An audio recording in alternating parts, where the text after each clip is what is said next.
ပြည်သက်များအားလုံးပဲမင်္ဂလာပါရှင်ကျမတို့ရဲ့ခန်းခုံ channel ကနေကြိုဆိုလိုက်ပါတယ်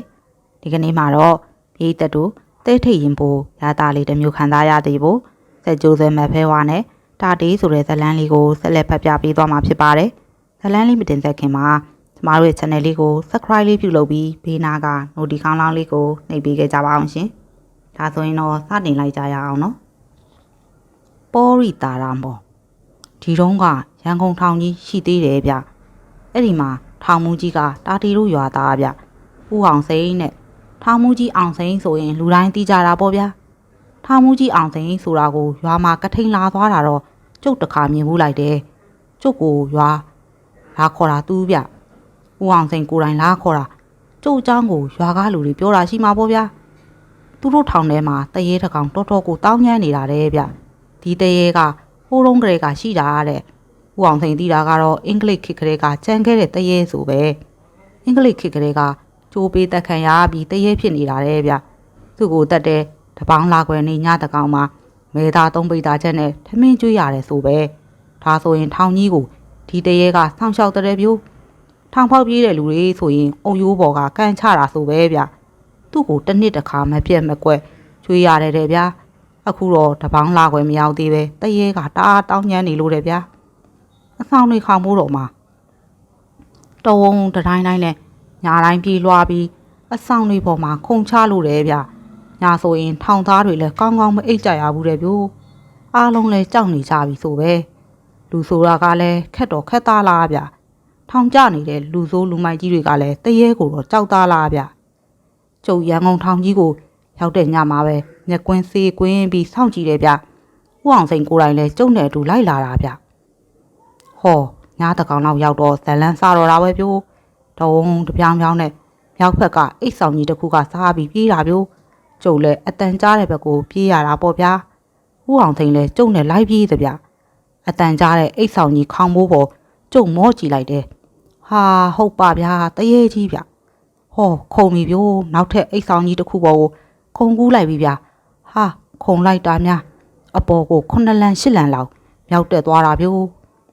တုံးတပြောင်းပြောင်းနဲ့ဟောခေါင်းမိုးကြီးပေါ်ကိုပြေးပြန်ပြီပြိုးဟာနောက်တစ်ဆောင်ရဲ့ခေါင်းမိုးပေါ်ကိုခုံကူးသွားပြန်ပြီဗျာတပြောင်းပြောင်းနဲ့ပြေးပြန်ပြီပြိုးဟုတ်တာပေါ့ဗျာအိတ်ဆောင်တွေကလူတွေဘယ်နဲ့လုပ်ပြီးအိတ်နိုင်မှာတော့ချုပ်ကမျက်ကွင်းစိတ်ကွင်းထားလို့သာမြင်ရတာပေါ့ဗျာဟာခုံမြန်ပြီပြိုး9လမ်းလောက်ကိုမြင်သွားတာဗျာဟောထောင်အိုယိုးကြီးပေါ်ကျသွားတာဗျဟောထောင်အိုယိုးကြီးပေါ်မှာမာကြီးရှောက်သွားနေတာဗျဒီတော့မှကျုပ်လည်းတိတိချာချာကြည့်ရတာဗျို့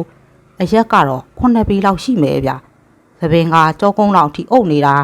မျက်နာကြီးကိုပါသပင်တွေကအုပ်နေတာဗျို့ခါမှာတော့ပစိုးဖြူဖြူကြီးစီးထားတယ်ဟောထောင်မိုးဝါကြီးတဲမှာငုတ်တုတ်ကြီးထိုင်နေပြီဗျို့ကျုပ်ကကျုပ်မြင်တာကိုဥအောင်စိန်ကိုပြောပြလိုက်တယ်မောင်တာဒီဒါဆိုရင်ဘယ်လိုလုပ်မလို့ကွာကျုပ်လည်းမသိဘူးဗျဥအောင်စိန်ရဲ့ဒီကိစ္စမနှက်ဖန်ညရအောင်မှကျုပ်မဖဲဝါကိုမေးပြီးမယ်ဟေးဟုတ်လားမဖဲဝါကိုမင်းပေးလို့ရသလားကွာမောင်တာတီးရပါတယ်ဗျဒါပေမဲ့ကျုပ်လိုအပ်တာလေးတွေတော့ဥအောင်စိန်စီစဉ်ပေးမှဖြစ်မယ်ဟာလုပ်ပေးရမှာပေါ့ကွာမောင်တာတီးကဲပြောမောင်တာတီးဘာတွေလိုအပ်လို့မဲသားနှစ်ပိတ်တာဟင်းတိုးချက်ပေးပါထမင်းတစ်ခွက်ချက်တိုးချက်ရမယ်ငါပြောပဲနဲ့ထမင်းတောင်းလေးပြင်ပေးပေါ့ဗျာဟာရစီရမယ်ကွာမင်းဘယ်တော့လောက်လိုချင်တာတော့မနေ့ဖန်ညနေ6နာရီလောက်ရရင်ပြီးရောဗျာဟာရတာပေါ့ကွာမောင်တာတီးဒါရန်ကုန်မြို့ကြီးပဲကွာအချိန်ကြီးဝဲလို့ရပါတယ်ကဲနောက်ထပ်ကောဘာလို့သေးတော့လက်ဝင်တဲ့တယောက်ခေါ်ပြီးဗျာဟေးလက်ဝင်တဲ့ဟုတ်လားနတ်ကတော့ပေါ့ဟုတ်တယ်ဗျမဖဲဝါဝင်မာလို့လည်းပြောဗျာဒါကိုကူညီရင်ကျမ်းပါမယ်စီးပွားတက်မယ်လို့လည်းပြောဗျဟောဒီလိုလားရတယ်ဒီအတွက်တော့နည်းနည်းမှကိုမပူနဲ့မောင်တာတီးဟောဒီထောင်ကြီးတွေကထောင်မှုကြော်တွေကအလက်ကားနေရင်နတ်ပဲမေးနေတာကွာသူတို့ကိုခေါ်ခိုင်းလိုက်ရင်နတ်ဝင်တဲ့တယောက်မကဘူး20 30လောက်လဲရအောင်မယ်ဟာတယောက်ပဲတယောက်ဆိုရင်ရပြီဗျရန်ကုန်မြို့ကြီးဆိုတော့လဲလိုတာအကုန်ရတာပေါ့ဗျာကျုပ်တို့တော်လို့မရှားဘူးပေါ့နောက်နေ့ညနေ9နာရီထိုးတာနဲ့ကျုပ်လိုချင်တာတွေအားလုံးရနေပြီဗျနတ်ကြော်ကဒေါ်စိမ့်နဲ့ကျုပ်တို့အညာသူနတ်ကြော်တွေလို့မဟုတ်ဘူးဗျအသားဖြူဖြူပိမ့်ပိမ့်ပါပဲ 9 နာရီလောက်မှရန်ကုန်မှာကလူကြီးတိတ်တာဗျကျုပ်ကိုဦးအောင်စိန်ကချစ်ကားလေးတစ်စီးနဲ့လိုက်ပို့တယ်တင်ချိုင်ကုန်းကြီးဗျအကျယ်ကြီးပါပဲဗျ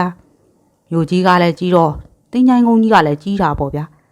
ဘဲတင်ချိုင်မန်းတော့ကျုပ်လည်းမသိဘူးဗျဦးအောင်စိန်ကိုခေါ်လာတာပဲကားပေါ်မှာကကားမောင်းတဲ့ရဲသားရဲ့ဦးအောင်စိန်ရဲ့နှက်ဝင်တဲ့ဒေါ်စိန်ရဲ့ကျုပ်ရဲ့ဗျကားမောင်းတဲ့ရဲသားကထမင်းတောင်ထမ်းလာတယ်ကျုပ်ကခက်ကြီးကြီးဖြက်ကြဲခူးတလုံးကိုလိုက်ရှာတာပေါ့ဗျာဟောတွေ့ပြီပြိုးဖះတကာကြီးဥကောက်ဆိုပဲကူရှိမှမြေနေရအလုတ်ကလေးရှိတယ်မြခင်လေးပေါက်လို့ဗျကျုပ်ကထုံးစံအတိုင်းကူပေါ်မှာထမင်းပွဲပြင်းပြီးဖះနိုင်ထုံးတယ်ပြီးတော့ကူရှိကမြခင်လေးပေါ်မှာဒေါ်စိန်ကသပင်ဖြန့်ချပြီးကျုံကျုံလေးထိုင်တယ်ကျုပ်မဖဲဝါကိုပင့်တယ်တခါမကြွသေးဘူးဗျခဏဆောင်ပြီးနောက်တစ်ခါမကြွသေးဘူးဗျခဏဆောက်ပြီးနောက်ထပ်တစ်ခါဟောမဖဲဝါရဲ့ခွေးကြီးတန်ကြားရပြီပြိုးကျုပ်လည်းတញ្ញံကုန်းကြီးတစ်ခွင်တစ်ပြင်ကိုလိုက်ကြည့်တယ်ဟောလာပြီပြိုးလေထဲကနေလွင့်ပြီးလာတာဗျဖြူဖြူအရေးကြီးပဲမြင်ရတယ်ကျုပ်ကမျက်ကွင်းစေးကွင်းမထားဘူးလေဗျဟောဒေါ်စိန်ကိုယ်တိုင်ပြေကတ်သွားပြီပြိုးဒေါ်စိန်လက်ကြီးတွေကကွဲကောက်ပြီးသပင်ဖားရကြီးနဲ့ထလာတယ်ဦးအောင်စိန်ရဲ့ကားမောင်းတဲ့ရဲသားကခက်လန်းလန်းကကူတလုံးသားမှာရက်လို့ဗျဟောကူကြီးပေါ်ကိုခုန်တက်သွားပြီပြိုးမဖဲဝါဒူးကြီးထောင်ပြီးစားပြီဗျာကျုပ်ကတော့မြင်နေကြမြင်ကွင်းမို့မသမ်းပေမဲ့ဦးအောင်စိန်တို့ကတော့အထူးဆန်းဖြစ်ပြီးအံ့ဩနေကြတာပေါ့ဗျာမဖဲဝါကအသားပိုးကြိုက်တယ်ဗျတအားစားတော့စားတာပဲတော်တော်လေးစားတော့ပြီးမှကျုပ်ကိုမော့ကြည့်တယ်မဖဲဝါကိုမြင်ဝင်ရင်ကျုပ်အမြဲတတိထားမိတာကဘယ်တော့မှမျက်တောင်မခတ်ဘူးမျက်လုံးကြီးတွေပြူးထက်နေတာဗျအခုလဲနတ်ကတော်ဒေါ်စိန်ကမျက်လုံးကြီးတွေပြူးလို့ဗျဟက်တာတီဘာအကြောင်းရှိလို့တော့မဖဲဝါကကျုပ်ကိုမေးပြီဗျကျုပ်လဲချက်ချင်းပြောရတာပေါ့ဗျဒီလိုပါမဖဲဝါရန်ကုန်ထောင်ကြီးထဲမှာတရေတကောင်တအားတောင်းကျမ်းနေလို့ပါထောင်ကြားတဲ့လူတွေရောထောင်တာဝန်ရှိတဲ့လူတွေရောညဆိုရင်မအိတ်ကြရဘူးဗျဒါဘလို့ဖြစ်တာလဲဆိုတာသိချင်လို့ပါအဲ့ဒါပေါ်ရီတာရမော်အောင်သွားတဲ့တိမ်ညွန့်ဆိုတဲ့ကောင်ဟဲ့အင်္ဂလိပ်ခေတ်ကအင်္ဂလိပ်ကိုတော်လန်မဲဆိုပြီးပေါ်ရီတာရမော်သွင်းတာအောင်သွားတယ်ဒါပေမဲ့မကြံစီတင်တာကြံစီမိလို့အဖမ်းခံရပြီးကျိုးပြီးတက်ခံရတာမဖဲဝါပြောတဲ့အင်္ဂလိပ်ခေတ်ကကိုတိမ်ညွန့်ဆိုတဲ့ပေါ်ရီတာရမော်သွင်းပုံကိုခမရတို့နားထောင်လို့ကောင်းချုပ်ကပြန်ပြောလိုက်တယ်ပြို့ဒီရန်ကုန်မှာပဲတယ်ဗျတာမွေတင်ញိုင်းပါတယ်ပြို့ရောနယ်ကဆင်းလာတဲ့ဆရာကြီးဦးကုန်းမောင်ဆိုတဲ့ပုဂ္ဂိုလ်ကြီးကကိုတိန်ညွန်းဆိုတဲ့လူငယ်တယောက်ကိုပေါ်ရီတာရမော်သွင်းပေးခဲ့တာတဲ့ဗျာတာမွေတင်ញိုင်းကုန်းကြီးရဲ့အလဲတဲ့တယ်မှာလူတရက်စာမြုပ်လောက်ညီချင်းတူးရတယ်ကိုတိန်ညွန်းကအင်ကြီးကိုတုံးလုံးချုပ်ကြောင်းမြောင်ကြိုက်ပြီးမြေကြီးထဲမှာဆင်းပြီးမတက်ရက်နေရတာပေါ့ဗျာပြီးတော့မြေချင်းကိုပြန်ဖိုးရတယ်ကိုတိန်ညွန်းကမြေပြင်ပေါ်မှာခေါင်းလေးပဲပေါ်နေရတာတဲ့ပြို့ဒါတွေအားလုံးကိုကူညီလုပ်ပေးဖို့ကိုတိန်ညွန့်ရဲ့တငယ်ချင်းကိုဆန်များဆိုတဲ့လူတယောက်ကိုလိုက်လာပြီးလုပ်ပေးတာဆိုပဲဆရာကြီးကကိုတိန်ညွန့်ရဲ့ပါဇက်ကိုဟာခိုင်းပြီးလူသေးကောင်ရဲ့လက်ဖြတ်ရိုးအပိုင်းလေးနဲ့ထောက်ထားတာတဲ့ဗျဒီတော့ကိုတိန်ညွန့်ကပါဇက်ပိတ်လို့မရတော့ဘူးပေါ့ဗျာဆရာကြီးကရေလုံးအိုးခွဲထဲမှာထည့်ထားတဲ့အစိမ့်သေးမသားရဲ့လက်လက်ဆက်ဆက်အသားကိုလှီထားတဲ့အသားတစ်ကလေးခုနှစ်တစ်ကိုအစင်သင်းကင်ပြီးဂါထာဆုပ်ရတာတဲ့ဗျကိုဆန်းများကမြေချင်းတောင်မှာထိုင်းပြီးကိုတိန်ညွန့်ရဲ့ခေါင်းကိုကိုင်းပြီးထိန်းထားရတယ်တဲ့ဗျဆရာကြီးကဂါထာစုံအောင်စုပ်ပြီးတိုင်းလူအသားတစ်ကလေးတစ်ကိုကိုတိန်ညွန့်ရဲ့ဟနေတဲ့ပါဇက်ထဲကိုထိုးထည့်ပေးရတာတဲ့ဗျကိုတိန်ညွန့်ကလည်းအဲ့ဒီအသားတစ်ကိုကြိတ်မိတ်ပြီးမျိုးချရတာတဲ့ပြို့အဲ့ဒီလိုအသားတစ်ခုမျိုးချလိုက်တိုင်းတာမွေတင်ញိုင်းကုန်းကြီးထဲမှာကြီးတွေဟုံးကနေထပြူတာတဲ့ပြို့တင်ញိုင်းထဲကခွေးတွေလည်းတပြိုင်နက်တည်းဥတော့တာဆိုပဲတင်ញိုင်းကူတွေကြားကတရေတစီတွေပြေးတန်မှားတန်တွေလည်းကြားရတယ်တဲ့ဆရာကြီးကဂါထာဆုပ်လိုက်အသားတွေတစ်ခုကျွေးလိုက်နဲ့ကိုတိန်ညွန့်ကကြိတ်မိတ်ပြီးမျိုးချလိုက်နဲ့အသားတွေကုန်ကန်နီးလာတဲ့အခါအချီနေကပိုပိုသိုးလာရောတဲ့ပြို့ဂူတွေကြားထဲကနေတရေတွေထလာလိုက်တာမရီနိုင်အောင်ပဲတဲ့ဗျာကိုတိန်ညွန့်ရောကိုဆန်းများရောရင်းနေကြရတာတဲ့ဗျလူကြီးတန်လိုအတန်ကြီးတွေနဲ့သူတို့စီကိုရွေ့လာကြတာတဲ့ဗျမောင်တိန်ညွန့်မကြောက်နဲ့မင်းအောင်တော့မှာမို့ဝိုင်းဖြက်စီကြတာမကြောက်နဲ့မောင်ဆိုင်များဆရာကြီးပေးထားတဲ့ခြေမန်းကွင်းတွေအစင်းသင်းလောက်ထား မင်းတငယ်ချင်းကိုချေမှန်းခွင့်ရအောင်ဆိုတော့လွတ်ထွက်သွားလို့ကတော့မင်းတငယ်ချင်းတွတ်တွတ်ခေါင်ယူသွားလိုက်မယ်ဟဲ့စိတ်ချပါဆရာကြီးကိုစံမြကလည်းသူ့ကိုပေးထားတဲ့ချေမှန်းခွင့်တွေကိုအစင်သင့်ပြင်ထားတဲ့ပြိုတရေကြီးတွေကလည်းမဲနဲ့လူတဖြည်းဖြည်းနီးလာပြီတဲ့ဗျာရှာကြီးတွေတွဲလောင်းကြီးတွေကြလို့ဆိုပဲဘယ်လုံးကြီးတွေကหนีရဲပြီးချွတ်ထွက်မလို့ဖြစ်နေတာတဲ့ပြိုကဲမောင်တင်ညွန့်ရေဒါနောက်ဆုံးအသားတက်ပဲရော့တတိခိုင်ထားပြီတော့အဲ့လိုပြောပြီးဆရာကြီးဦးကုန်းမောင်ကပေါ်ရီတာရာမော်ရဲ့နောက်ဆုံးကာတာကိုပီပီတတရွတ်တော်တာတဲ့ပြိုဒီမှာတင်တရေတွေကအတန်နဲ့ကြီးတွေနဲ့အော်ပြီးသူတို့စီကိုတရှိန်ထုံးပြေးလာကြတာတဲ့ဗျာဒါပေမဲ့သူတို့တွေကနည်းနည်းမှကိုအကြောက်လန့်မရှိကြတော့အနားရောက်တာနဲ့အကုန်လုံးပြတ်ကုန်ကြရောတဲ့ပြိုနောက်ဆုံးအသားတွေကိုဆရာကြီးကပါဇက်ထဲထည့်ပြီးတယ်ကိုတိန်ညွန့်ကလည်းမျိုးချတယ်ဟုံးကနေတင်ချိုင်းကုန်းမြေကြီးကတိမ်ကနေဖြစ်အောင်လှုပ်သွားတာတဲ့ပြိုပြီးတော့တော်လဲတဲ့အတန်လိုမျိုးအတန်ကြီးတွေလည်းတုံးမြည်သွားတာတဲ့ဗျာခဏကြာတော့ကိုတိန်ညွန့်ကမြုပ်ထားတဲ့ရေကွင်းထဲကရေကြီးတွေဟာပွာလာပြီးဘေးကိုရွေ့သွားတယ်ကိုတိန်ညွန့်ကတဖြည်းဖြည်းရေကျင်းထဲကိုပေါ်လာတယ်ခါးလောက်အထိလဲပေါ်လာရောဗဇက်ကြီးကပိုးကျဲလာပြီးထောက်ထားတဲ့လူကြီးကပြုတ်ထွက်သွားတယ်မောင်ဆန်းမြအစင်သင့်ပြင်တာလို့ဆရာကြီးကဦးကုန်းမောင်ကအော်လိုက်တဲ့အချိန်မှာပဲကိုတိန်ညွန့်ကမြေကြီးထဲကနေအပေါ်ကို9လမ်း10လမ်းလောက်မြောက်တက်သွားပြီးမြေကြီးပေါ်ကိုပုတ်ကနေပြန်ကျလာတယ်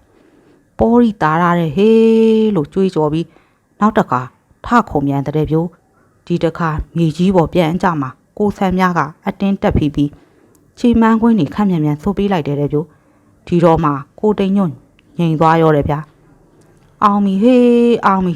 ဆရာကြီးဦးကုန်းမောင်ရဲ့အတန်းကြီးကတာမွေတင်းချိုင်းတဲ့ကလွှမ်းသွားတာဆိုပဲဗျာကဲငါတပီမောင်တိန်ညွန့်တရားတယောက်1000တယောက်1000တယောက်ဆိုသလိုမင်းကတော့ထူးထူးခြားခြားပေါ်ရီတာရာမော်ကြီးအောင်သွားပြီကွဒုတ်ပြီးဓာပြီးတနက်ပြီးခုံရင်9လမ်းအကျော်ဟေးမောင်တိန်ညွန့်ရဲ့ကဲငါတပီကြီးဒီအစွမ်းအနေနဲ့အမျိုးဘာသာသာသနာကိုစောင့်ရှောက်နိုင်တဲ့အပြင်အင်္ဂလိပ်တွေရဲ့ကျွန်းဘဝကနေဗမာနိုင်ငံကြီးကိုကဲတင်နိုင်တဲ့ယောက်ျားကောင်ဖြစ်စီဗျာဟုံးဆိုတဲ့တညိုင်ကုန်းကြီးတစ်ခုလုံးကြီးကန်းတွေဓာနဲ့ချီပြီးပြိုးရာဆိုပဲဗျအဲ့ဒီအချိန်ကစပြီးလူစမ်းကောင်းကြီးကိုတိန်ညွန့်ဟာအင်္ဂလိပ်တွေကိုအမျိုးမျိုးအနောက်ရှက်ပြီးတော့တာပဲတဲ့ဗျာ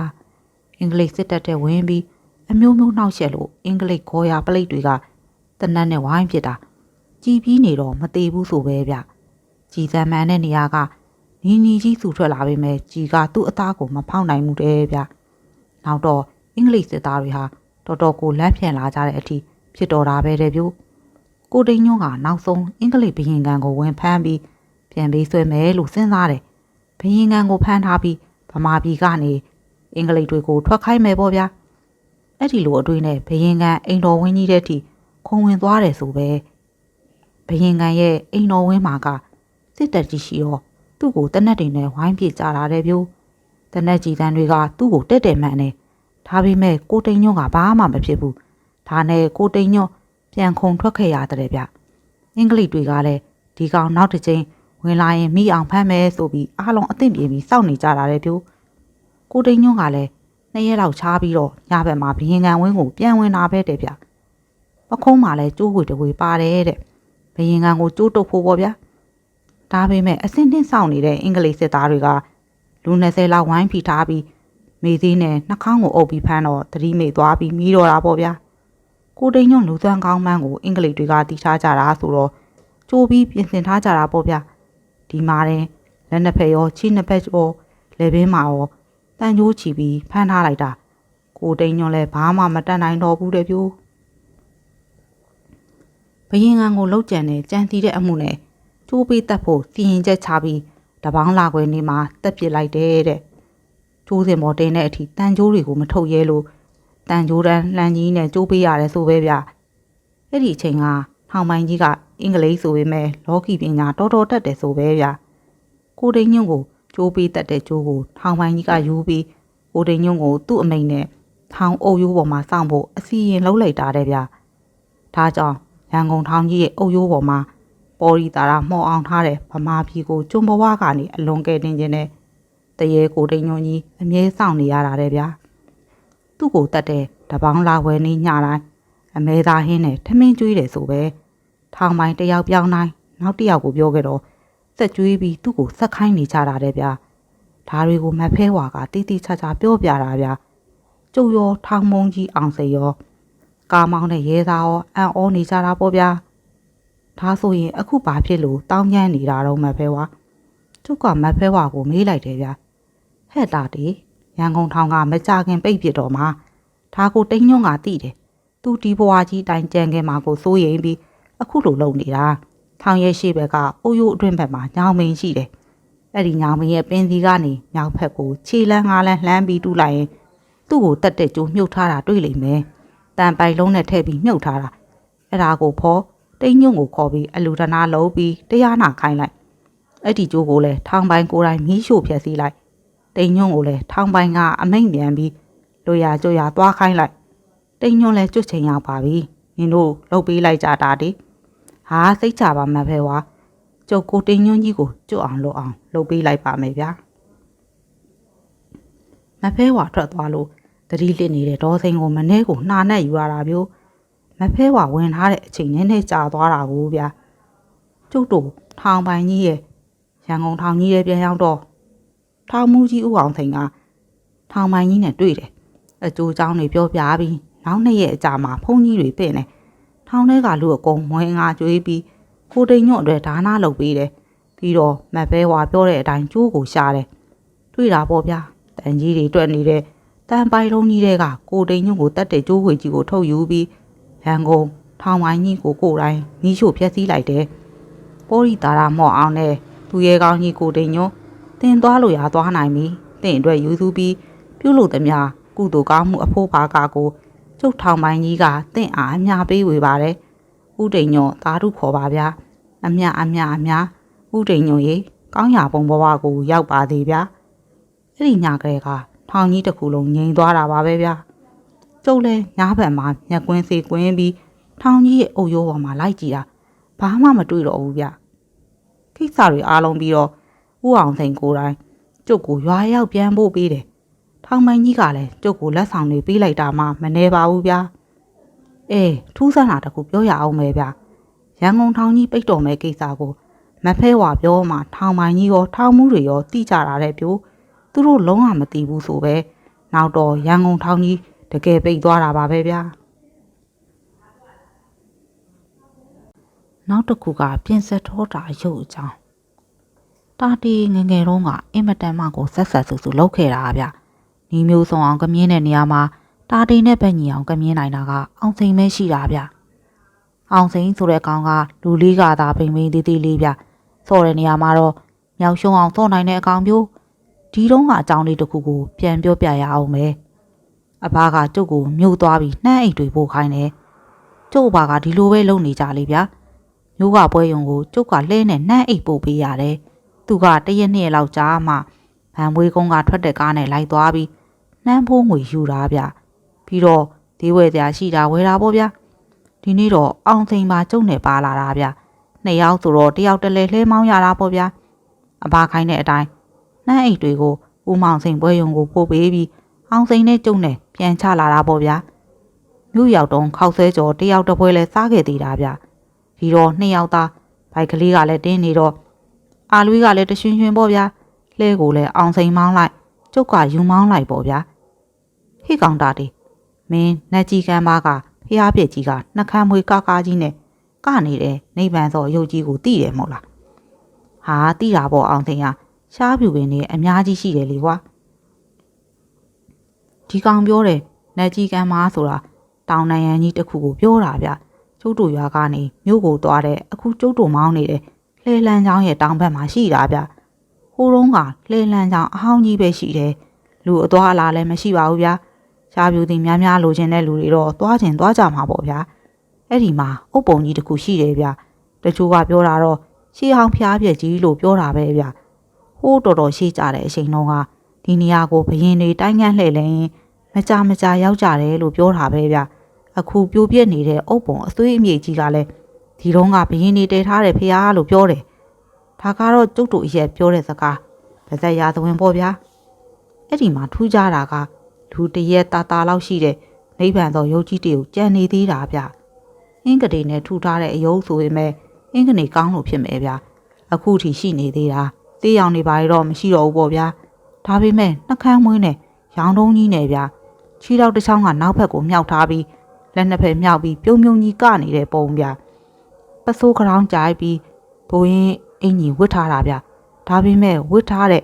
ဒိုးရင်အင်ကြီးကကြက်လို့ဘိုက်ပူပူကြီးပေါ်နေတဲ့ပုံထူထားတာဗျမြင်ရတဲ့လူတွေဒီနိဗ္ဗာန်သောယုတ်ကြီးကိုမြင်တာနဲ့တပိုင်းနဲ့ပြုံးပြီးပျော်သွားအောင်ကိုထူထားတာဗျကျုပ်လည်းဟိုးတုန်းကနတ်ကြီးကမ်းမကိုရောက်တိုင်းဒီယုတ်ကြီးကိုသွားကြည့်ပြီးပြုံးမိတာဗျအခုတော့ကျုပ်ကမြို့မှာចောင်းသားတက်နေတာဆိုတော့ဒီဘက်ကိုမသွားဖြစ်တော့ပါဘူးဗျအခုတောင်ចောင်းပိတ်ရဲ့အိမ်ပြန်ရောက်နေလို့အဘကလွတ်တာဗျအောင်သိန်းကကျုပ်ကိုဆက်ပြောတယ်ဗျမင်းအဲ့ဒီအယုတ်ကြီးကတသိလျှောက်တာသိလားဟေးဘလို့ကွာအောင်သိန်းရဲ့အဲ့ဒီနိုင်ပန်သောအယုတ်ကြီးကဘလို့လို့တသိချောက်မှာတော့ကွာအယုတ်ကြီးပါဆိုနေမှာမင်းကမကြုံဘူးသေးဘူးထင်တယ်ကွာငါကတော့အဲ့အယုတ်ကြီးနဲ့မကြသွားပြီးစော်ဘူးတယ်ကွာအယုတ်ကြီးနဲ့မင်းကဘလို့စော်လာတော့အဲ့ဒီနာကရှားပြူပင်ကနေရှားပြူတီတွေခုပြီးသူ့ကိုပေါက်ရင် तू ကမင်းကိုပြန်ပေါက်လိုက်မယ်ဟေးအဲ့ဒီအယုတ်ကြီးကပြန်ပေါက်တယ်ဟုတ်လားမင်းကတော့လေပေါက်ကရပြောတဲ့နေရာမှာ2ယောက်မရှိတဲ့ကောင်ပဲဟာမင်းငါပြောတာမယုံဘူးပေါ့ဟုတ်လားတားဒါယုံစရာလားကွာအောင်စင်ရကဲဒါဆိုရင်ဟိုးရှိနားကနိုင်ကြီးကဘာကိုသွားတယ်လှဲလန်းကြောင့်ဟောင်းကြီးရှိတယ်အဲ့ကြရင်ငါတောင်ကိုချိုးပြီးမောင်းလိုက်မယ်ဒါပေမဲ့မင်းကြောက်တော့မကြောက်ရအောင်နော်ဟာအောင်စင်ရမင်းကရဲစရာလဲတော်တော်ပြောတတ်တယ်ကောင်ပဲကွာတာတီကြောက်တာမြင်ဘူးလို့လားဟေးဒါဆိုလဲပြီးရောနိုင်ကြီးကမားကိုသွားမယ်အောင်စင်လဲမောင်းတဲ့အလဲလေးဗျာဒီကောင်ကကျုပ်တို့အင်ကနွားကြီးတွေရဲ့အထာကိုတီးပြီးသားဆိုတော့ကျုပ်တို့အင်ကလဲကိုအောင်သိမ်မောင်းရင်လားတွေကငိမ့်နေတာဗျဒီကောင်ငွေရင်းကုန်းသားရောက်တော့လဲကိုလဲလန်းချောင်းကနေတောင်ဘက်ကိုဆွဲချလိုက်တယ်ဗျလဲလန်းအဟောင်းကြီးကနေလဲကိုခက်မှန်မှန်မောင်းချသွားတယ်တော်လန်းနဲ့ရောက်တာနဲ့ရှားပြူပင်နေစီရောက်တော့တာပဲဗျရှားပြူတီးတွေကအပြစ်လိုက်ကိုတီးနေတာဗျကျုပ်ကလဲပေါ်မှာထိုင်ရင်းနဲ့ရှားပြူတီးတွေလှမ်းဆော်လိုက်တယ်ပြီးတော့မဲ့တဲ့အလုံးလေးတွေကိုရွေးပြီးဝါးလိုက်တယ်ဖန်တို့အရေးတွေစုပ်ယူလိုက်တယ်ဒီကောင်အောင်စိန်15မိနစ်လောက်မောင်းလိုက်တော့နတ်ကြီးကမ်းမကိုရောက်သွားရောဗျနောက်ထပ်15မိနစ်လောက်ထပ်မောင်းတော့ဖျားပြက်ကြီးကိုရောက်လာတယ်နိဗ္ဗာန်သောယုတ်ကြီးနဲ့ခက်လန်းလန်းမှာလှဲကိုရက်လိုက်ပြီးတော့ကျုံနဲ့ဒီကောင်လှဲပေါ်ကဆင်းလိုက်တယ်ပြီးတော့ရှားပြူသီးနဲ့ဒီပြူသီးတွေခူးလိုက်တယ်မင်းကြည့်နေငါလှုပ်ပြမယ်အောင်စိန်ကတခုခုပြောတော့မလို့လေချောင်းရှင်းလိုက်တယ်ဗျကျုပ်ကတော့ဘေးနားကနေသူ့ကိုပဲကြည့်နေလိုက်တယ်နိဗ္ဗာန်တော်ယုတ်ကြီးဗျာကျုပ်တို့တငယ်ချင်း2ယောက်ပြင်းလို့ပါဗျာကျုပ်တို့နဲ့ကစားရအောင်ဗျာခဲကျုပ်ခမည်းကိုစပြစ်မယ်နော်အဲ့လိုပြောပြီးအောင်စိန်ကနိဗ္ဗာန်တော်ယုတ်ကြီးကိုရှားပြူတီးနဲ့လှမ်းပစ်တယ်မထိဘူးဗျခေါင်းနားကကပ်ပြီးလွဲသွားတယ်ဟာအောင်စိန်နောက်တစ်လုံးပြစ်ပြန်ပြီပြို့တိန်ဟာဒီတစ်ခါအောင်စိန်ပြစ်လိုက်တယ်ရှားပြူတီးကနိဗ္ဗာန်တော်ကြီးရဲ့နှစ်ဖူးကိုထိသွားပြီပြို့တိန်ကနေဟာအောင်စိန်နှစ်ဖူးတဲ့တဲ့ကိုရှားပြူတီးမှန်တာပြို့ဒါဘလို့ဖြစ်တာတော့ဒီညမှာဒီကောင်နဲ့ကျုံတော့2ယောက်တည်းရှိတာလေဗျာသူ့ကိုကျုံမပြစ်ရင်ဘယ်သူပြစ်မှာတော့အခုဟာကကျုပ်လဲသူ့ကိုပြစ်မှာမဖြစ်တာဒါဆိုရင်အောင်စိတ်နှစ်ဖူးတဲ့တဲ့ကိုရှားပြူသီးနဲ့တိမ်ကနေမြောင်ပြစ်လိုက်တာဘယ်သူတော့မှန်တာကတော့တည်တည်ချာချာကိုမှန်တာဗျာကျုပ်မျက်စိနဲ့ကိုတည်တည်ချာချာမြင်လိုက်ရတာကျုပ်နိဗ္ဗာန်သောယုတ်ကြီးကိုလှမ်းကြည့်လိုက်တယ်အယုတ်ကြီးကတော့ဒီတိုင်းပဲဗျလက်ကြီးမြောက်ပြီးကနေတဲ့ပုံပဲပါဇက်ကလည်းခါတိုင်းလိုပဲပြုံးကြီးပဲကဲမင်းမြင်မိမဟုတ်လားဒါလေအဲ့ဒါမင်းသိလားငါပြစ်လိုက်တာသူ့ကိုသွားထိလို့ငါ့ကိုထီအောင်ပြန်ပြစ်တာကွာမင်းသူ့ကိုနှစ်ဖူးထီအောင်ပြစ်ရင်သူကလည်းမင်းကိုနှစ်ဖူးထီအောင်ပြစ်လိမ့်မယ်မင်းကသူ့ကိုဘိုက်ကိုထီအောင်ပြစ်ရင်သူကလည်းမင်းကိုဘိုက်ကိုထီအောင်ပြစ်လိမ့်မယ်မင်းပြစ်တာသူ့ကိုမထီပဲချော်သွားရင်သူကလည်းမင်းကိုချော်သွားအောင်ပြန်ပြစ်လိမ့်မယ်ကဲမင်းမယုံရင်စမ်းကွာနေပါအောင်စိန်ရဲ့ဒီယုတ်ကြီးကပြန်ပြီးပြစ်တယ်ထားပါတော့ဒီရှားပြူတီကိုသူကဘဲကခုပြီးပြစ်တာတော့သူ့နားမှာရှားပြူပင်မှမရှိရဟာတာတရားမင်းကတော်တော်အတွေးခေါင်တဲ့ကောင်ပဲကွာမင်းပြစ်တဲ့အလုံးနဲ့မင်းကိုပြန်ပြစ်တာကွာကဲမိတ်အောင်ရင်ရှားပြူတီမှာမှတ်ထားပြီးပြစ်ကြည့်ကျုပ်မယုံဘူးဗျကျုပ်လှဲပေါ်ကနှင်းနန်းကိုယူပြီးနှင်းနန်းမှာပါတဲ့တန်ကြုံလေးနဲ့ရှားပြူတီမှာအပေါက်ကလေး3ပေါက်ဖောက်ပြီးမှတ်ထားလိုက်တယ်ကဲကျုပ်ပြစ်ပြီးဗျကဲပြစ်ပြီးပြစ်ထမတစ်လုံးဝီကနေမထီဘူးပြို့ကဲထပ်ပြစ်ပြီးဗျဒုတိယတစ်လုံးတိန်ဟောထိပြီပြို့ထိပြီ နှစ်ဖူးကိုတက်ထီတာဗျ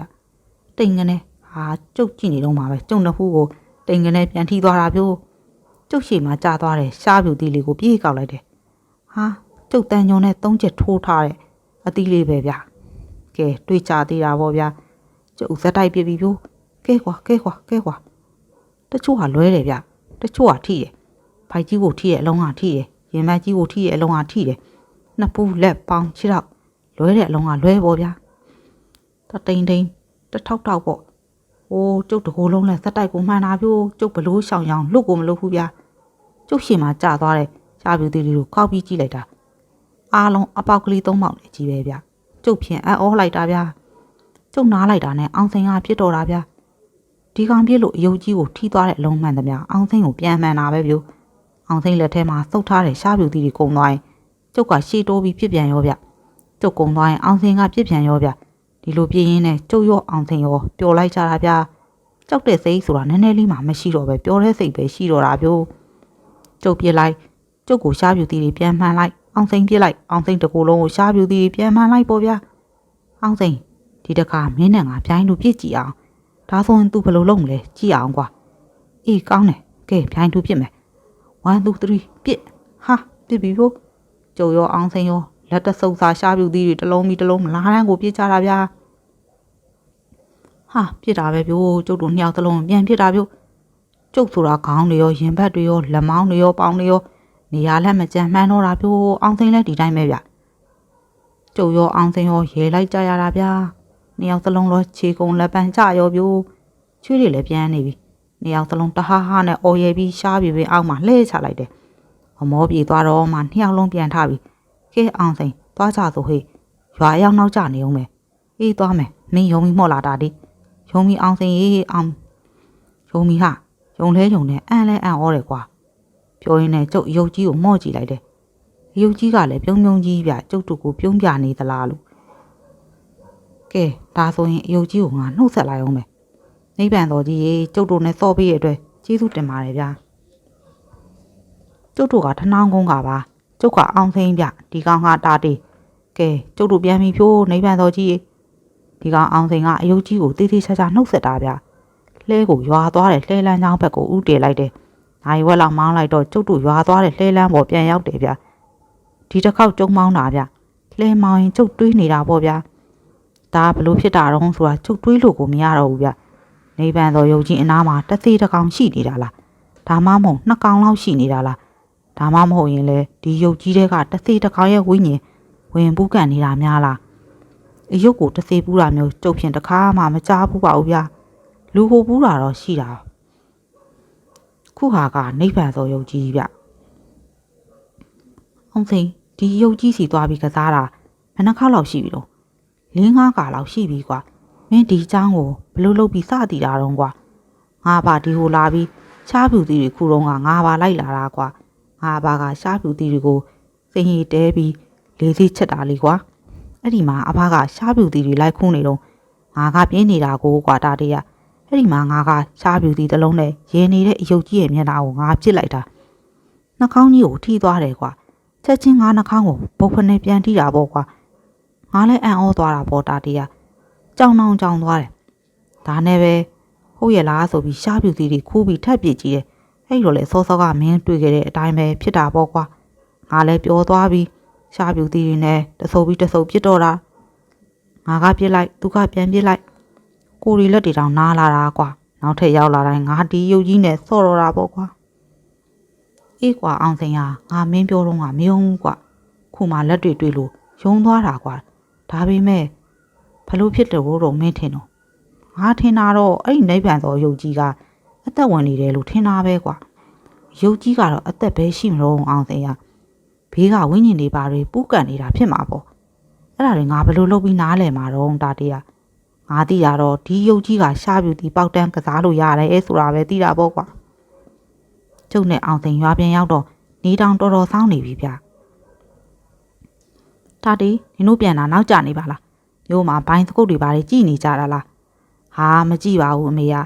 ကျုပ်နဲ့အောင်စိန်နိုင်ကြီးကမ်းပါဘက်ကိုသွားနေလို့ပါဗျဟေးနိုင်ကြီးကမ်းပါကိုနင်တို့ကဘာသွားလို့တာတော့အောင်စိန်ရှားပြူတီသွားခုတာအမေက ကျုပ်ကအမေစိတ်မပူအောင်လိန်ပြီးပြောလိုက်ရတာပေါ့ဗျာအေးဟုတ်တယ်အောင်စိတ်ရဲ့အဖေကအဲ့ဒီရှားပြူတီတွေကိုစိန်ရည်တဲပြီးလေးသေးချက်ပြီးတော်တော်ကောင်းတာပဲ9000တစ်ခါသွားတောင်းပြီးတောက်ဘူးသေးတယ်လေတွေပါတော်တော်ကိုပြိုကျတာနင်းအပါကနင်းတို့ကိုစိတ်ပူနေတာဟဲ့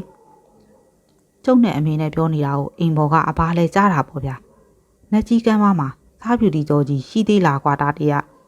ရှိပါပြီလားအပါယာကျုပ်စိတ်ထင်တော့စားပြူတွေပိုတောင်များလာသလားပဲဗျာတို့အပါနှက်ကြီးကမ်းကနိဗ္ဗာန်တော်ယုတ်ကြီးကဘာများထူးတော့ဗျာ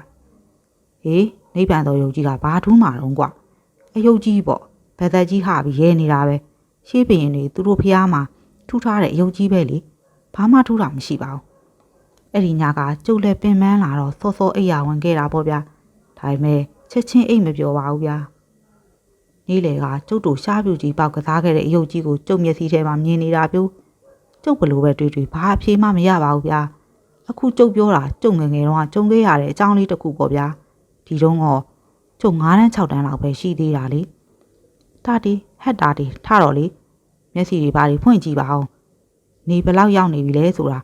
ပြီးတော့ဝိုင်းထဲမှာနင်းပါတယောက်တည်းစီကျိတ်ပုံနှမ်းလှမ်းနေတယ်ဟုတ်ပါဗျာကျုံမျက်စိတွေဖွင့်ကြည့်လိုက်တော့နေတောင်တော်တော်မြင့်နေပြီဗျာကျုပ်လည်းအိယာကနေလူးလဲထားလိုက်တယ်မျက်နာတပင်းမနေ့ကကြမ်းတဲ့ဝက်သားဟင်းလေးနဲ့ထမင်းညမ်းစားလိုက်တယ်ပြီးတာနဲ့ကျုပ်ဝိုင်းနဲ့ဆင်းလာခဲ့တယ်ကျုပ်ဝိုင်းနဲ့ရောက်တော့အပါကနှမ်းအိတ်တွေအကုန်လုံးဖြန့်ပြီးသွားပြီပြို့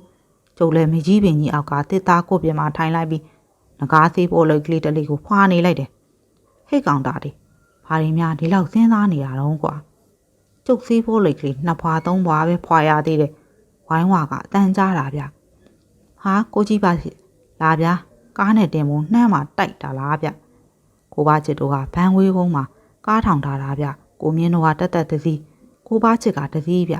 နှမ်းရောက်မဲ့လူရှင်အိမ်ရောက်လှဲနေနှမ်းလာတိုက်ပေးတာဗျဒါမှသူတို့ကလည်းတန်စာကရမှာပေါ့ဗျာနှမ်းအိမ်လာတိုက်တာမဟုတ်ဘူးကွာမင်းစီကိုတမင်းလာတာငါတို့ရွာမှာတော့လူတွေရောရဲတွေရောတယုံယုံဖြစ်နေပြီဗျာဘာဖြစ်လို့တော့ဗျာကိုကြီးပါချစ်ရဲ့ငါတို့ဘာတွေချစ်ပေအိမ်မှာလူတက်မှုဖြစ်လို့ကွာလူတက်မှုမှာတက်မှုမဟုတ်ဘူးနှလောင်းတောင်သေးတာဗျာသေးတာကဘာလို့တော့ပါလာတာတော့ငါတို့ကားနဲ့မနေ့ကမှပါလာတာကွာတယောက်ကဘာလေးချစ်ပေရဲ့အတိလို့ပြောတယ်တယောက်ကတော့ရောင်တုံးနဲ့နှကမ်းမွေးရေးနဲ့ဆရာလိုဘာလိုပုံမဲကွာငါထားလိုက်တော့တင်အောင်လေးကိုတောင်အိမ်မသိလို့ဆိုပြီးလိုက်ပို့ပြရသေးတယ်ဟာအဲ့ဒီဧည့်သည်2ယောက်သေးတာလားအေးဟုတ်တယ်ကွာဟမ်ဘလို့ဖြစ်တာတော့ဗျရောက်တဲ့ညာပဲသေးတာပေါ့ကိုကြီးချစ်ဖေးရဟုတ်တယ်ဒါတေးဘာတွေချစ်ဖေးဆိုတာလဲမင်းတို့သိတဲ့အတိုင်းပဲလေကွာဘာသာရေးသမားမို့လားပရိနေတိုင်းစိတ်နေတယ်လူလေဟာမဟုတ်တာဗျာဘာတွေချစ်ဖေးလို့လူကတော့လူတက်မလားဗျသူ့အိမ်မှာလဲသူ့သားလေး2ယောက်ပဲရှိတာဒီကောင်တွေကလည်း10တန်းចောင်းသားတွေဆိုတော့မြို့မှာသွားပြီးចောင်းနေကြတာကွာဟုတ်ညကသူတို့အိမ်မှာဘယ်သူတွေရှိသေးတော့ဘယ်ရှိမှာတော့ငါဘာတွေရဲ့ဘာတွေမိန်းမရဲ့အဲ့ဒီဧည့်သည်2ယောက်ရဲ့ပဲရှိတာပေါ့ကွာဟာတွေတို့လင်မယားကအပေါ်ထပ်မှာအိတ်တာတဲ့ဧည့်သည်2ယောက်ကအောက်ထပ်မှာအိတ်ကြတာတဲ့ကွာအိမ်တကားတွေဘာတွေရောပိတ်ကြရဲ့လားဗျဟာဘာတွေကိုယ်တိုင်ပိတ်ထားတာတဲ့ကွာတကားလည်းမပွင့်ဘူးလူဝင်လေတဲ့ခြေရလက်ရလည်းဘာမှမတွေ့ဘူးကွာညကအတန်ပလန်တွေဘာတွေရောဘာတွေချစ်ပေလို့မကြားဘူးလားဗျအေးည2ချက်တီးလောက်တုန်းကတော့ကြွကြွဆိုတဲ့အတန်နဲ့ကြားလိုက်တယ်တဲ့ကွာဒါပေမဲ့ဘာတွေကဧည့်သည်တွေအိုက်လို့ပရင်းပေါက်ထားဖွင့်နေထင်နေတာတဲ့ကွာနို့ဘယ်တော့မှဘာတွေကတိတာတဲ့တော့မနဲ့မိုးလင်းမှတိတာကွာအပေါ်ဓာတ်နေဆင်းလာတော့ဧည့်သည်2ယောက်စလုံးသေးရိုင်ထဲမှာတေးနေတာတွေ့တာကွာဓာတ်ချက်တွေက2ယောက်စလုံးရဲ့လေဘင်းမာကြီးပဲကွာပြီးတော့ရဲတွေပြောတာကဓာတ်ချက်ကိုဒီကတော်တော်ကိုဓာတ်ခုတ်ကျွမ်းကျင်တဲ့သူခုတ်တာလို့ပြောတယ်ဒါတရားနို့နေပါအောင်ဗျဘာကြီးအခုကျုပ်စီကိုလာပြောတာကဘာအတွက်တုံးကျုပ်ကအမှုတွေပါလေစုံစမ်းတတ်တာမှမဟုတ်တာဟာမင်းနဲ့ဆိုင်တာရှိလို့လာတာကွာဒါတရားဟင်ပြောပါအောင်ကိုကြီးချစ်ပေရဲ့မင်းဘာတွေချစ်ပေလို့အိမ်ကိုရောက်ဘူးတယ်မို့လားရောက်တော့ရောက်ဘူးတယ်ဗျသူ့သား2ယောက်ရှင်ပြူတော့ကလေဗျဟေးအဲ့ဒီတော့ကမင်းသတိထားမိလားတော့မပြောတတ်ဘူးဘာတွေချစ်ပေလို့ဖျားတင်နာမှာထားတဲ့အယုတ်တုံရှိတယ်လေကွာဘာယုတ်တုံးဗျကျုပ်တော့တေးသေးချာချာသတိမပြုံမိဘူးကျုပ်ကလည်းဘာတွေချစ်ပေလို့အိမ်မှာတိတ်မကြောက်လေဗျကျုပ်ရောက်ပြီးမကြခင်ပဲဖုန်းကြီးချောင်းကိုသွားကြတာလေဗျဟောအေး ဖျားတင်နာမှာထားတဲ့အယုတ်ဆိုတာကပြင်စက်လောဟာအယုတ်လို့ပြောတယ်ကွာဗျာပြင်စက်လောဟာဆိုတာဘာတော့ဗျကိုကြီးပါချစ်တတ်ထုံ၅မျိုးဆက်ပြီးပုံသွင်းထားတဲ့အယုတ်ကွာကြီးနီကြီးဝါတန်ငွေခဲထင်တာပဲကွာပုံကဘာပုံမို့လို့ဗျရောင်တစ်စောင်းနဲ့ပေါင်မာထိုးကွင်းမင်းကြောင်အောက်ပိုးကြိုက်ပြီးဓာကြီးပြနေတဲ့ပုံကွာအပေါ်ပိုင်းမှာကအင်ကြီးမပါဘူးကွာအောက်ပိုးကြိုက်တယ်ဆိုတာဘာတော့ဗျဟာကွာတာတီကပစိုးကရောင်းကြိုက်ထားတာကိုပြောတာကွာဩပုံကဓာကြီးပြနေတဲ့ပုံဟုတ်လားအေးဟုတ်တယ်တာတီကဓာကြီး38ခနဲ့ကဓာနှစ်လက်နဲ့ခြိထောက်ရှိကိုခင်းပြီးဓာကြီးပြနေတဲ့ပုံကွာတော်တော်ကိုလက်ရမြောက်တဲ့ပုံမှာကွာအမြင့်က2ပေလောက်ရှိတယ်ဟုတ်ကဲ့အဲ့ဒီအယုတ်ကအခုဘာဖြစ်လို့တော့ဗျအဲ့ဒီအယုတ်ရဲ့ကင်ထားတဲ့ဓာတွေမှာသွေးတွေပေးနေတယ်တဲ့ကွာဓာနှစ်ချောင်းလုံးမှာကိုပေးနေတာဓာကလည်းပြင်စလောအတတူနဲ့လှုပ်ထားတာဆိုတော့အသွားတွေများမိနေအောင်ပြတ်တာဗျဟင်အယုတ်ကနေရာတွေဘာတွေရွေ့နေလို့လားဗျဟာအယုတ်ကလည်းနေရာမရွေ့ဘူးကွာတေးတဲ့အလောင်းနှလောင်းနဲ့အယုတ်ကလည်းတော်တော်လေးတော့ဝေးသားကွာနေပါအောင်ကိုကြီးပါချေလူတွေကဒီအယုတ်ကလူတွေကိုဓာနဲ့ခုတ်တက်နေတာလို့ထင်နေလို့လားဗျအေးအဲ့ဒီလိုထင်တာပေါ့ကွာဟုတ်ရဲတွေကရောဗျရဲတွေလည်းစဉ်းစားရခက်နေတာပေါ့ကွာဒါပေမဲ့ရဲကတော့အယုတ်ထက်လူတွေကိုပဲစုံစမ်းတာပေါ့ကွာအခုလောလောဆယ်တော့ဘာတွေချစ်တွေကိုဖမ်းပြီးစစ်စစ်မဲ့ပုံပဲဗျဟာကျုပ်လည်းအဲ့ဒီကိစ္စကြီးကိုဘယ်လိုလုပ်ရမှန်းမသိပါဘူးဗျအလောင်းတွေတော့တဲဖို့ပြူကိုလုံနေကြတယ်ကွာဒါပေမဲ့ရဲအုပ်တယောက်နဲ့ရဲ3-4ယောက်တော့ရွာမှာနေခဲ့လိမ့်မယ်ကွာခက်တာပဲဗျကိုကြီးချစ်ပေးရဘာတွေချစ်ပေးတော့နေရင်ထိုင်ရင်အမှုအိမ်ပေါ်တက်တယ်လို့ဖြစ်နေပါရောလားဗျာဒါပေမဲ့အယုတ်ကလူဟိုဓာတ်နဲ့ခုတ်တက်တယ်ဆိုတာလဲဘလို့မှမဖြစ်နိုင်တဲ့ကိစ္စဖြစ်နေတယ်လေဗျာအဲ့ဒါကြောင့်ငါမင်းစီကိုလာပြီးတိုင်းမင်းနာပေါ့တာတီးရဒီကိစ္စမျိုးတွေမင်းကဘ ഹു တုတာတော်တော်များများရှိတာဆိုအယုတ်တွေပါတဲ့အသက်ဝင်ပြီးဒီလိုလုပ်တတ်သလားမင်းကြားဘူးတာရှိသလားဆိုပြီးမေးချင်လို့ပါကွာကျုပ်လည်းတိတိကျကျတွေးကြည့်တယ်ငကားသေးဖို့လိတ်ကလေးဖွားရင်တွေးတယ်ကိုကြီးပါချစ်ကလည်းငကားသေးဖို့လိတ်ဖွားရင်စဉ်းစားနေတယ်ဗျကျုပ်လည်းတွေးရင်စောစောကပြောပြခဲ့တဲ့လက်ကြီးကမ်းမကနိဗ္ဗာန်သောအယုတ်ကြီးကိုသွားပြီးတတိယရောပြိုးဟာဖြစ်နိုင်တယ်ဗျကိုကြီးပါချစ်ရဖြစ်နိုင်တယ်ဟေးဘာဖြစ်နိုင်တာတော့ဟာ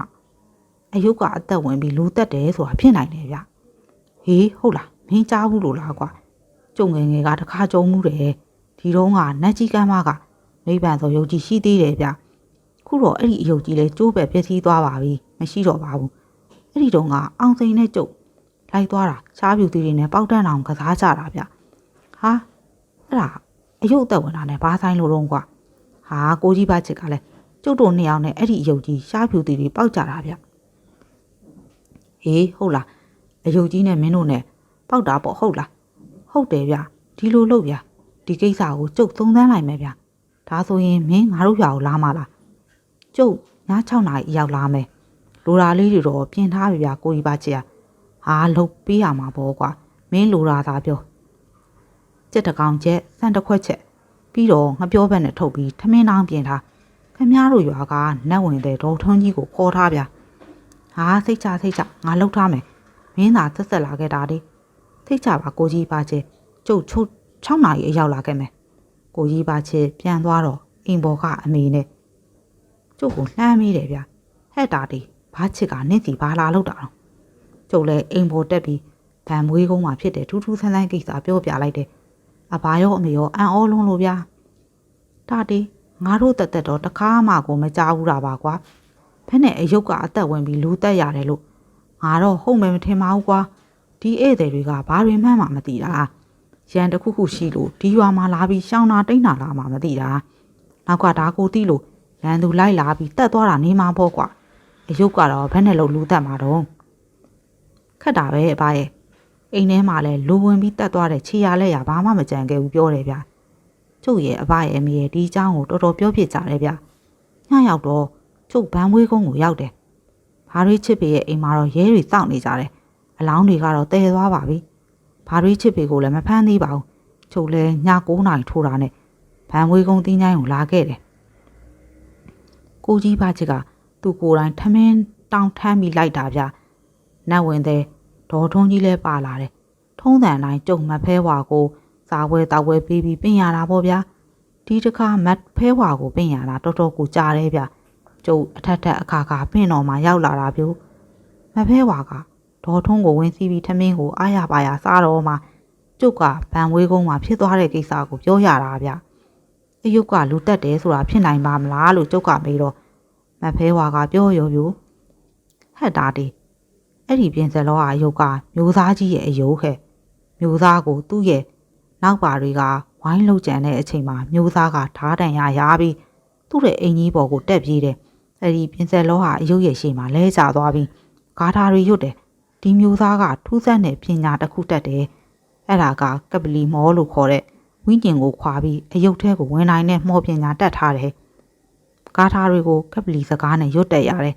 မျိုးသားကအဲ့ဒီကပလီမောဂါထာကိုအဆက်မပြတ်ရိုးပြီးသူ့ဝိညာဉ်ကိုခွာထုတ်လိုက်တယ်ပြီးတော့သူ့ရဲ့ပြင်စလောဟာအယုတ်ထဲကိုသူ့ဝိညာဉ်ဝင်သွားတယ်နောက်ကြတော့ဒီအယုတ်ကလက်အစင်တင်ပြောင်းပြီးဗန်မွေးကုန်းကိုရောက်လာတာကြာပြီအဲ့ဒီအိမ်ကကောင်လေးရဲ့အဖိုးလက်ထက်ကလေးကဒီအယုတ်ဒီရောက်နေတာအခုတီးသွားတဲ့ကောင်နှစ်ကောင်ကကပလီမောကိုလိုချင်လို့ဒီအယုတ်နောက်ကိုလိုက်နေတာဒီအယုတ်ထဲကိုမျိုးသားကြီးရဲ့ဝိညာဉ်ဝင်နေတာကိုဒီကောင်တွေကသတင်းရထားပြီးဆရာအစင်ဆက်ဒီရုပ်ကိုလိုက်နေကြတာအဲ့ဒီညကအယုတ်ထဲကမွေးသားမျိုးသားကြီးရဲ့ဝိညာဉ်ကိုချုပ်နှောင်ဖို့ခြေမှန်းခွင်းထအစုံမှာပြင်စလောကအယုတ်ရဲ့ဓာတ်ချက်နဲ့ကိစ္စတုံးကုန်ကြတာဟေးဟာဒါဆိုရင်ဒီရုပ်ထဲကမျိုးသားကြီးရဲ့ဝိညာဉ်ကိုဘလို့ဖယ်ထုတ်ရမှာတော့မှထွဲဝါဒီကောင်အချိန်ကျနေပါပြီရိုးမထဲမှာတဘာတဲ့တရားကျင့်နေတဲ့ဆရာတော်ကြီးရှိတယ်ဗန်မွေကုန်းကလူတွေသွားပြီးဆုံးကန်နေကြပါအဲ့ဒီဆရာတော်ကိုရှောက်လိုက်ရင်လိုက်လုပ်ပေးလိမ့်မယ်မဖဲဝါပြန်ထွက်သွားတော့ကျုပ်တို့ရွာကိုပြန်ခဲ့တယ်နောက်နေ့ဆိုရင်ကိုဘာချက်ကသွန်းကြိုက်တကြိုက်နဲ့ရိုးမဘော်ကိုတက်တော်တာပဲပြို့အဲ့ဒီတော့ရဲ့စောက်တည်နေတဲ့ဆရာတော်ရဲ့အကြောင်းကိုသိတဲ့လူကကိုဘာချက်ကိုလိုက်ပို့တာဗျကျုပ်လည်းရွာပြန်လာခဲ့တယ်ညနေဆောင်တော့ကိုကြီးဘာချက်တုတ်နဲ့ကျုပ်စီရောက်လာတယ်ဘလို့တော့ကိုကြီးဘာချက်အဆင်ပြေရဲ့လားအေးပြေးတယ်ကွာတာတေးဆရာတော်ကြီးကိုတဘာထဲပင်လာတယ်ကိုကြီးဘာချက်တို့လှည့်ပါသွားတာတော်သေးတာပေါ့ဗျာအေးဟုတ်တယ်အဲ့ဒါမင်းကိုလာခေါ်တာကွာဆရာတော်ကြီးကဒီညပဲအလုပ်လုပ်ပါတယ်ကွာဟာဟုတ်လားဒါဆိုလဲကျုပ်လိုက်ခဲ့မယ်လေဗျာ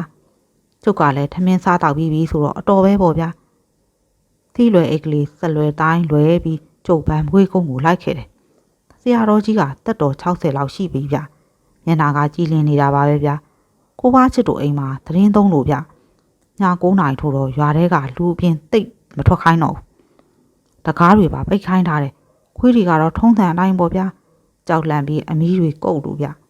အိမ်ထဲကိုတက်အီအော်ပြီးထိုးတဲ့ကောင်ကတိုးဝင်နေတာပဲဆရာတော်ဖေခေါ်တာထနောင်းကုန်းကမောင်တာတီပါဗျအရှင်ပြားလိုအပ်တာရှိရင်မောင်တာတီကိုခိုင်းပါဗျအေးအင်မတန်တက်တီရှိတဲ့တငယ်ပဲအေးမြင်တာနဲ့ဖုံဖုံသိပါတယ်ကွယ်အင်းမောင်တာတီကအတွေ့အကြုံတော်တော်ရှိတာပဲဟိုတကားမကြီးကလည်းသူ့ကိုတော်တော်စောင့်ရှောက်တာပါကလားဖဲတကားမကြီးပါလေဗျ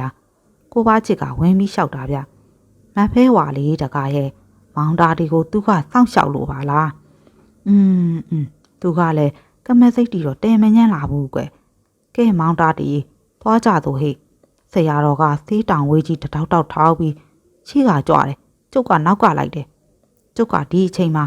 မျက်ကွင်းစေးကွင်းပြီးသားဗျဘာတွေချစ်ဖေရဲ့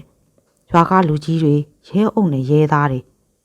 ဘာတွေချစ်ဖေတို့အိမ်မှာအစင်းသင်းစောင့်နေကြတာပြို့ဝိုင်းထဲရောက်တာနဲ့တပြိုင်နက်တည်းဆရာတော်ကြီးကတကားမောင်တာတီရော့ဟောဒီပရိတ်ချီကိုယူပြီးအိမ်ကိုတပတ်ပတ်မိအောင်ပတ်လိုက်အိမ်တကားတွေအားလုံးပိတ်ထားကြကျုပ်ကဆရာတော်ပြည့်ပရိတ်ချီလုံးကိုယူပြီးဘာတွေချစ်ဖေတို့အိမ်ကြီးကိုတပတ်ပတ်လိုက်တယ်ကဲအားလုံးနောက်ကိုနည်းနည်းစုပ်နေကြဖုံပရိတ်ရွတ်တော်မှာမောင်တာတီကကျုံနှောင်လိုက်ခဲ့ဘာချစ်လဲလားကိုကြီးဘာချစ်နဲ့ကျုံနဲ့ဆရာတော်ရဲ့နောက်ကလိုက်ကြတယ်ဆရာတော်ကတော့သေးတောင်ဝေးကြီးကိုတထောက်ထောက်ထောက်ပြီးပရိတ်တွေတစ်ဆက်ရွတ်ဖက်ရင်အိမ်ကိုတပတ်ပြီးတပတ်ပတ်နေတယ်ဗျဒုံဆရာတော်ကပရိတ်ရွတ်နေကျုပ်ကိုသွားကြည့်ဖို့လက်ဟန်ဖြစ်နေကျုပ်လည်းအိမ်ရှိဘက်ကိုပြေးထွက်လာပြီးကြည့်တယ်ကျုပ်လိုပဲရဲအုံနဲ့ရဲသားတွေလည်းအိမ်ရှိပေါက်ကနေကြည့်နေကြတယ်ဗျဟောဆ စင်စလောကအယုတ်ပြိုဖျားတဲ့ရှေမှာခုံနေပါရောလားဗျာတုတ်ဟာအယုတ်ကလူတယောက်လိုခုံပြီးဓာတ်တစ်ချောင်းနဲ့လိုက်ခုံနေတာပြိုဆရာတော်ကြီးကတော့သေးတောင်ဝေးကြီးတထောက်ထောက်ရင်အိမ်ကိုပတ်ပြီးပိရိတ်တီတစ်ဆက်ယွနေတော့တာပဲပြိုအောင်မလေးပူလိုက်တာဗျပူလာကြီးရဲ့ကျုပ်သွားပါတော့မယ်ဗျလမ်းပေါက်ဖွင့်ပေးကြပါဗျအတန်နဲ့ကြီးနဲ့အယုတ်ကအော်နေတာပြိုသောကအယုတ်ခုံပေါက်ပြီးဓာတ်ခုံနေတာကိုရဲအုပ်ကဓာတ်ပုံတစ်ဖြက်ရိုက်နေတာပြိုတကားတာတီအနောက်ဘက်ကနေပိရိတ်ကျိုးဖြတ်ပေးလိုက်ကွကျုပ်အနောက်ဘက်ကိုပြေးပြီးပြိုကျုပ်ပတ်ထားတဲ့ပိရိတ်ကျိုးကိုကျုပ်ဖြတ်ပေးလိုက်တယ်ပူလာကြီးရဲ့ဗျာပူလာကြီးရဲ့ကျုပ်အင်းရှိပြန်ရောက်ပြီးအယုတ်ကိုပြန်ကြည့်တယ်အယုတ်ထဲကထွက်လာတာမဲအကောင်ကြီးဗျာနည်းနော်မှမဟုတ်တာတကိုယ်လုံးမဲနဲ့နေတာဗျကိုလုံးကြီးကလည်းစင်ကြီးမတည့်ရနေသလိုပါပဲဗျသင်ကိုလုံးလောက်ရှိမယ်ဗျခေါင်းကြီးကလည်းပုတ်ကြီးတစ်လုံးသားလောက်ရှိမယ်ထင်တယ်ဗျအိမ်ရဲ့အနောက်ဘက်ကနေအိမ်ကိုဖောက်ပြီးထွက်သွားတာပြိုပုံနဲ့ရွာထဲကနေဖြက်ပြီးထွက်သွားတာပြိုကျုံနောက်ကနေပြေးပြီးလိုက်ကြည့်တာရွာအနောက်တက်တဲ့ကိုတန်းပြီးထွက်သွားတာပြိုအိတ်တန်းတက်နေတဲ့ကြီးတွေလမ်းပြီးပြိုပြီးပြိုခွေးတွေကတော့ဟောင်မို့နေသားတအီနဲ့အော်ပြီးငိန်ကုန်နေကြတာဗျာမဲကောင်ကြီးကထင်းကြီးမတက်ရက်ပြီးလမ်းလျှောက်နေတယ်လို့မျိုးဤပဲနဲ့ရွာထဲကထွက်သွားရောပြိုဒီတော့မှကျုပ်လဲဘာတွေချစ်ဖေရဲ့ဝိုင်းကိုပြန်လာခဲ့တယ်တကားမောင်တာတီသွားပြီလားကွယ်ရွာထဲကထွက်သွားပါပြီဖေအေးသွားပါပြီကွယ်ဒါမျိုးတော့ဖြစ်တောင်ဖြစ်ခဲဖြစ်တာပါဒီအိမ်ကတကားနဲ့ဒီကိစ္စဘာမှမပတ်သက်ပါဘူးဆရာတော်ကရဲအုပ်ကိုပြောတာဗျမှန်းလားပါဖေတပည့်တော်ကိုယ်တိုင်ဓာတ်ပုံတွေရိုက်ပြီးတက်တည်ယူထားပါတယ်ဖေပြီးတော့ဒီအယုတ်ကိုလည်းယူသွားပြီးရုံးမှတင်ပါပါဖေတာရုကွယ်တာရုအပြစ်မရှိတဲ့လူကိုအပြစ်မကြအောင်ကာကွယ်ပေးကြပါကွယ်မှန်းလားပါဖေတပည့်တော်တို့အမှန်တိုင်းဖြစ်အောင်ဆောင်ရွက်မှာပါဖေကျုပ်လည်းနောက်နေ့မနေ့စောမှာပဲရွာပြန်ခဲ့ရောပြိုကျုပ်တက်မှာတော့အမြဲတတိယနေမဲ့အဖြစ်တစ်ခုပါပဲဗျာဟုတ်ကဲ့အဆုံးထိနားဆင်ပေးလို့ကျေးဇူးပါရှင်နောက်လဲနားဆင်နေနေဆိုရင်တော့ကျမတို့ channel လေးကို subscribe လေးလုပ်ပြီးဘေးနားက notification ခေါင်းလောင်းလေးကိုနှိပ်ပေးခဲ့ကြပါအောင်ရှင်အားလုံးကိုကျေးဇူးတင်ပါတယ်ရှင်